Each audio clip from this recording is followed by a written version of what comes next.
Los grupos parlamentarios de la coalición Va por México en la Cámara de Diputados, PAN, PRI y PRD, presentaron una acción de inconstitucionalidad ante la Suprema Corte de Justicia de la Nación contra el presupuesto 2022.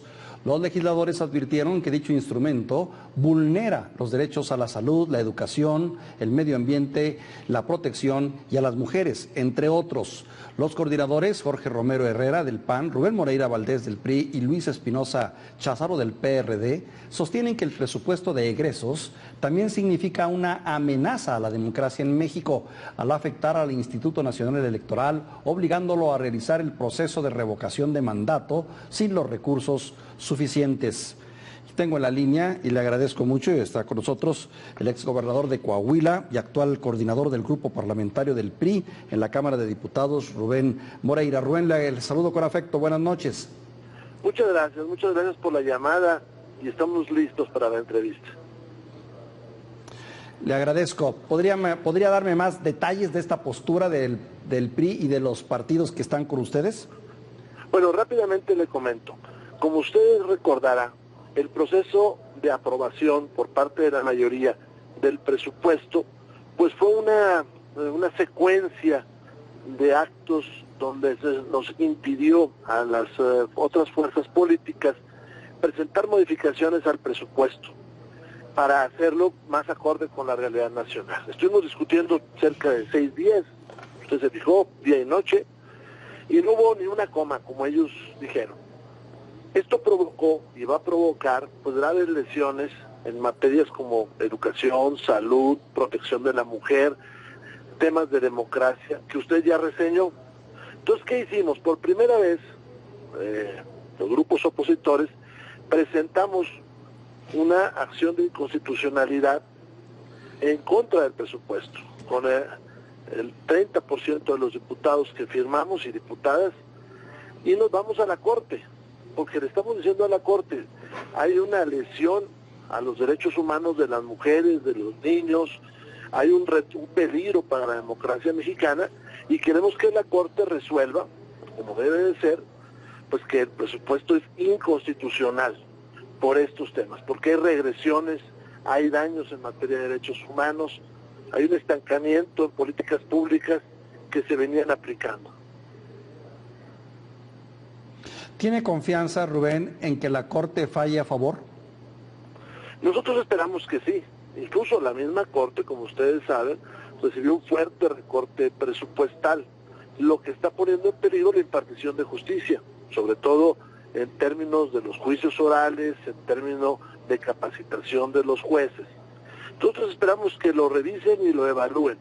Y forma también parte de una serie de acciones que hemos presentado contra la ley que otorga más facultades a las Fuerzas Armadas, contra esta ley de revocación y muy pronto contra el famoso decretazo. Recordemos que el decretazo pues es también una de estas acciones de Morena por tratar de apoderarse de la vida institucional del país sin tener pesos y contrapesos.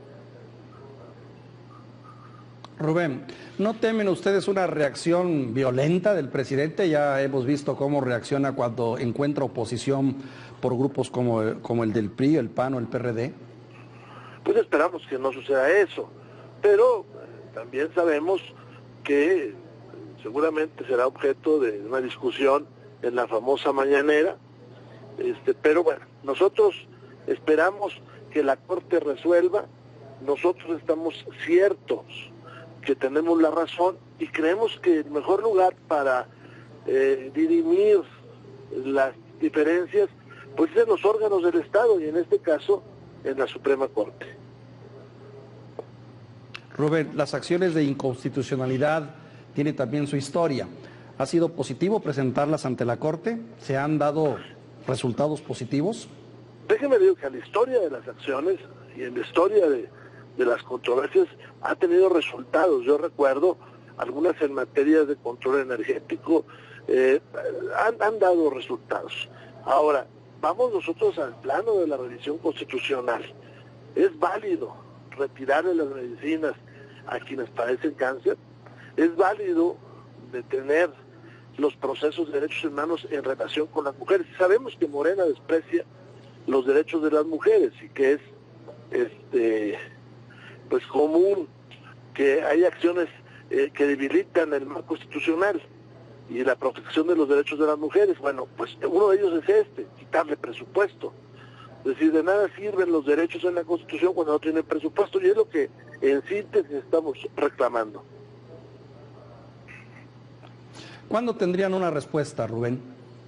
Pues nosotros estamos urgiendo a la Corte para que resuelva, porque la lesión es inmediata. Le pongo un ejemplo. Se retiraron muchos los presupuestos en materia de protección de la mujer. Bueno, el país está en una emergencia. Han aumentado los feminicidios, han aumentado las lesiones a las mujeres, aumentan la discriminación y pues no hay dinero para pagar programas de prevención, para programas de empoderamiento, para seguir construyendo los centros de justicia para la mujer.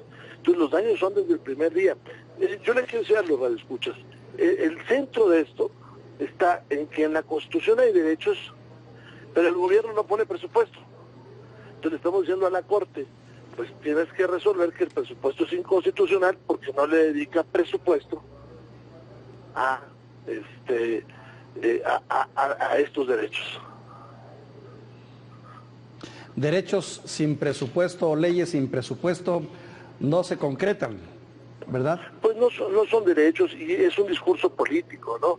Y bueno, la mujer se está dando cuenta todos los días pues de que está sufriendo daños. Veamos usted, hace unos días salió la estadística nacional, lugares como Quintana Roo, lugares como Baja California, está aumentando las denuncias y se están multiplicando los ataques a las mujeres.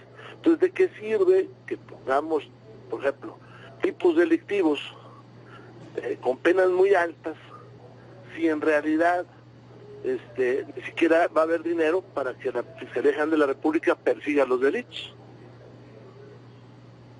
Claro. Le agradezco mucho este intercambio de impresiones, Rubén. Le mando un saludo afectuoso. Estamos en sus órdenes siempre y le agradezco mucho esta oportunidad de dialogar con él.